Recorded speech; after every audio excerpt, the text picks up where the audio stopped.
சிங்கை ராணியின் வணக்கங்கள்.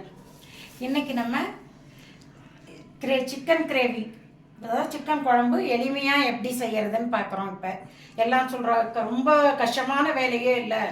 முதல்ல அதுக்கு சிக்கனை கழுவி தனியாக எடுத்து வச்சுக்கோங்க.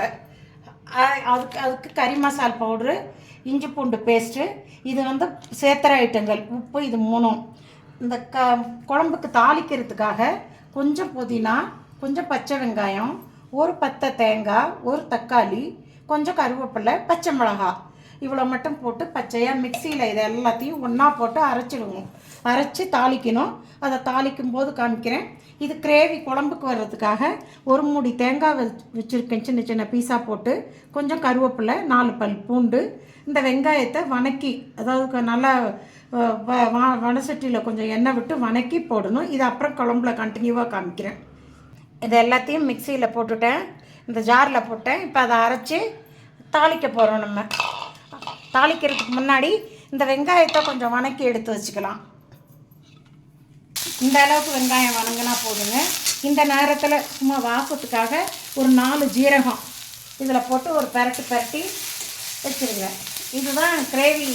தேங்காயும் இதுவும் போட்டு அரைச்சி குழம்புல ஊற்றுறதுக்கு. இதை ஆறட்டும். இதை எடுத்துகிட்டு ஒரு குக்கர் வச்சு தாளிக்கிறதுக்கு சிக்கனை தாளிக்க ஆரம்பிப்போம். குக்கர் வச்சாச்சு. தாளிக்கிறதுக்கு இந்த இடத்துல என்னை பொறுத்தளவு கொஞ்சம் நெய் ஊற்றுனீங்கன்னா ஹெல்த்துக்கும் நல்லாயிருக்கும், வாசமும் நல்லாயிருக்கும்னு ஒரு சின்ன டிப்ஸாக சொல்கிறேன்ப்பா. கொஞ்சமாக நெய் ஊற்றுங்க. கட் பண்ணிடுங்க. எண்ணெய்க்கு பதிலாக நெய் ஊற்ற சொன்னேன். இந்த நெய் உருகிடுச்சுன்னா இந்த நம்ம அரைச்சி வச்சுருக்கோம் இல்லையா, தாளிக்கிறதுக்குன்னு காமிச்சேனே, இதில் தண்ணி விடாத அந்த வெங்காயம் தக்காளி தண்ணி தான் இது. வெங்காயம் தக்காளி புதினா கருவேப்பிலை எல்லாம் போட்டிருக்குறோம். இதை தாளிக்கிறதுக்கு ஊற்றுறோம். மேலே தெரிக்காத ஊற்றிக்கோங்க.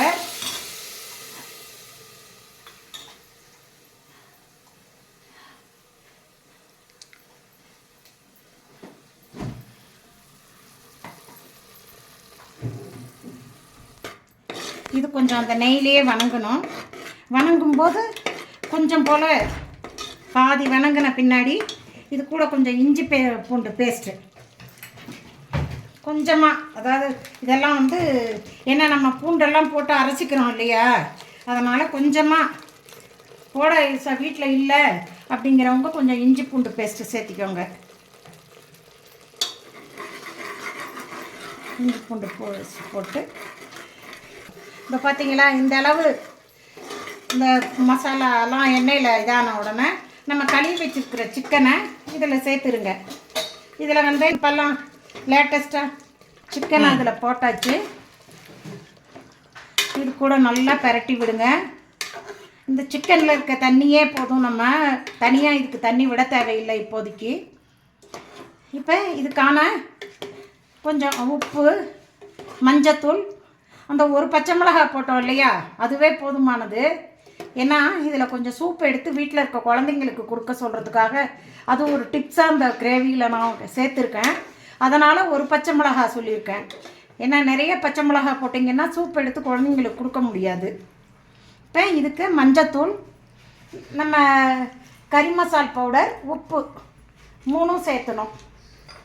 தேவையான உப்பு, கொஞ்சம் போல் மஞ்சத்தூள், ரொம்ப வேண்டாம். இதெல்லாம் கொஞ்சம் ஹெல்த்துக்காக போடுறதுப்பா. கூட இந்த சூப்பு இதெல்லாம் கிரேவியில் நல்லா வரணுன்றதுக்காக கொஞ்சம் கறி மசால் பவுடர். அப்புறம் குழம்புக்கு போட்டுக்கலாம். நான் சக்தி கறி மசால் பவுடர் யூஸ் பண்ணுறேன். இது கொஞ்சம் உங்களுக்கு, அதாவது நம்ம வீட்டில் வெறும் மல்லித்தூள் வச்சுருக்கிறவங்க தயவு செஞ்சு அதை யூஸ் பண்ணாமல் இதை மாற்றி பண்ணுங்கள். இல்லைன்னா மசாலாலாம் போட்டு அரைச்சி வச்சு மல்லி அரைச்சி வச்சுருக்கோம் நாங்கள் அப்படின்னா அதை யூஸ் பண்ணிக்கலாம். இப்போ பார்த்தீங்களா, இந்த மாதிரி நல்லா பிறண்டு வர சமயத்தில் நம்ம எல்லாமே போட்டிருக்கோம். உப்பு காரம் எல்லாம் இதில் இருக்குது. இப்போ இந்த சமயத்தில் கொஞ்சம் தண்ணி சேர்த்துக்கோங்க.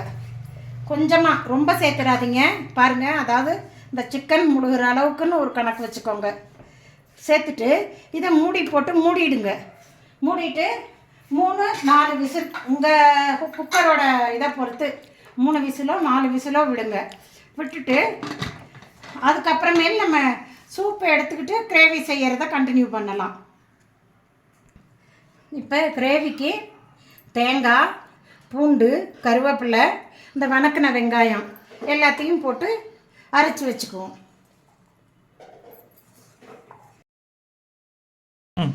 பாருங்கள், கறி நல்லா வெந்துருச்சு. வெந்துதான் இப்படி அந்த தண்ணி இருக்கு இல்லையா, இதை மட்டும்தான் சும்மா எடுத்து குழந்தைங்களுக்கு சூப்பாக கொடுக்க சொன்னது. இதுலேயே ஆல்ரெடி எல்லாம் ரொம்ப ஒரு டம்ளர் நீங்கள் தண்ணி இன்னும் சூப் நிறைய வேணும்னா இன்னும் கொஞ்சம் தண்ணி விட்டு எடுத்துருக்கலாம். நான் போதும் எடுக்க வேணாம் அப்படின்னு ஒரு டம்ளர் மட்டும் எடுத்துகிட்டு வச்சுட்டேன். இப்போ இந்த மீதி சிக்கன் இருக்கு இல்லையா, இதில் நம்ம அரைச்சி வச்சுருக்கோம் இல்லையா, இந்த அரைச்சி வச்ச விழுதை போட்டு பாருங்கள். இதே எவ்வளோ கிரேவி வரும்னு பாருங்கள். அதை தான் சொன்னேன், ஒரு மூடி தேங்காய்க்கு மேலே போடாதீங்க, டேஸ்ட் மாறிடும். அவ்வளோதான். இதுக்கு நீங்கள் தண்ணி ஊற்றி தேவையான எந்த அளவுக்கு உங்களுக்கு கிரேவி வேணுமோ அந்த அளவுக்கு தண்ணி, அந்த தண்ணிக்கான அளவு கொஞ்சம் காரம்,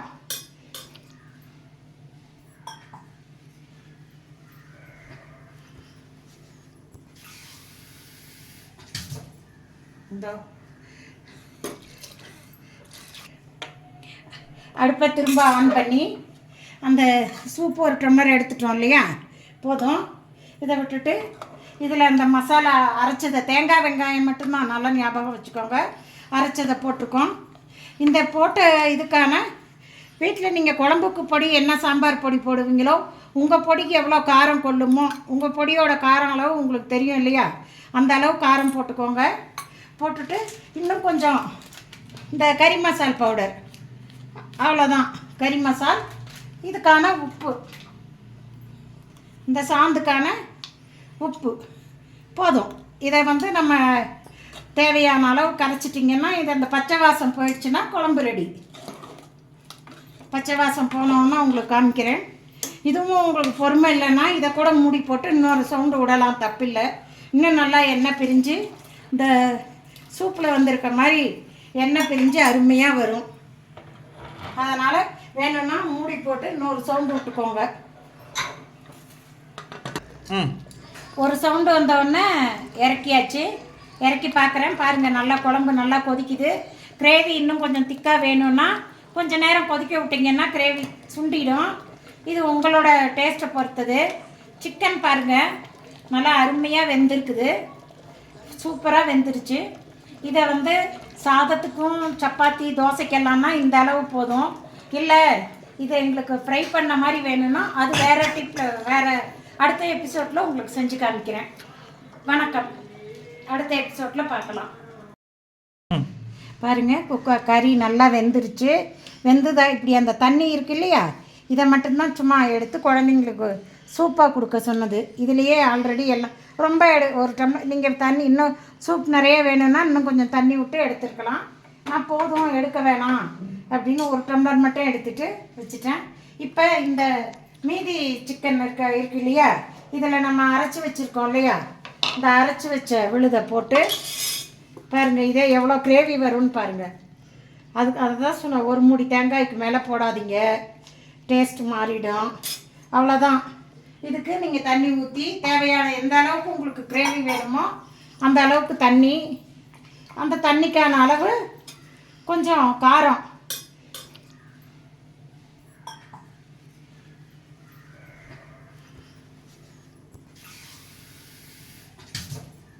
இந்த அடுப்பை திரும்ப ஆன் பண்ணி அந்த சூப்பு ஒரு டம்ளர் எடுத்துட்டோம் இல்லையா, போதும். இதை விட்டுட்டு இதில் அந்த மசாலா அரைச்சதை, தேங்காய் வெங்காயம் மட்டும்தான், நல்லா ஞாபகம் வச்சுக்கோங்க, அரைச்சதை போட்டிருக்கோம். இந்த போட்ட இதுக்கான வீட்டில் நீங்கள் குழம்புக்கு பொடி என்ன சாம்பார் பொடி போடுவீங்களோ, உங்கள் பொடிக்கு எவ்வளோ காரம் கொள்ளுமோ, உங்கள் பொடியோட காரம் அளவு உங்களுக்கு தெரியும் இல்லையா, அந்த அளவு காரம் போட்டுக்கோங்க. போட்டுட்டு இன்னும் கொஞ்சம் இந்த கறி மசால் பவுடர், அவ்வளோதான். கறி மசால், இதுக்கான உப்பு, இந்த சாந்துக்கான உப்பு போதும். இதை நம்ம தேவையான அளவு கரைச்சிட்டிங்கன்னா, இது அந்த பச்சை வாசம் போயிடுச்சுன்னா குழம்பு ரெடி. பச்சை வாசம் போனோன்னா உங்களுக்கு காமிக்கிறேன். இதுவும் உங்களுக்கு பொறுமை இல்லைன்னா இதை கூட மூடி போட்டு இன்னொரு சவுண்டு விடலாம், தப்பில்லை. இன்னும் நல்லா எண்ணெய் பிரிஞ்சு இந்த சூப்பில் வந்திருக்க மாதிரி எண்ணெய் பிரிஞ்சு அருமையாக வரும். அதனால் வேணும்னா மூடி போட்டு இன்னொரு சவுண்டு விட்டுக்கோங்க. ஒரு சவுண்டு வந்தோடனே இறக்கியாச்சு. இறக்கி பார்க்குறேன், பாருங்கள் நல்லா குழம்பு நல்லா கொதிக்குது. கிரேவி இன்னும் கொஞ்சம் திக்காக வேணும்னா கொஞ்சம் நேரம் கொதிக்க விட்டிங்கன்னா கிரேவி சுண்டிடும்.